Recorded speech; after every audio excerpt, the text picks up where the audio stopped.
Hello বন্ধুরা, আজকে একটা বিশেষ দিন, কবিগুরু রবীন্দ্রনাথ ঠাকুরের জন্মদিন। তাই ওনার জন্মদিনে কি কি আমরা খাবার করেছি দেখো। করেছি খিচুড়ি, আলুর দম, পাঁপড়, চাটনি, মিষ্টি।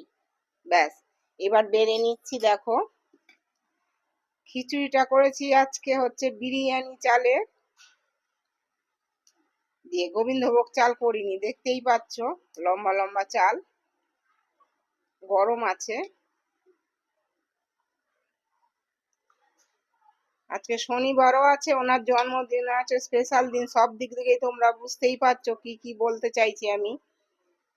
আর নতুন করে কিছু বলার নেই। আর এই ভিডিওটা যদি তোমাদের ভালো লেগে থাকে তাহলে একটা লাইক, সাবস্ক্রাইব এবং শেয়ার করে দেবে। আরো নতুন নতুন অনেক ভিডিও তোমাদের সামনে নিয়ে আসবো। টাটা।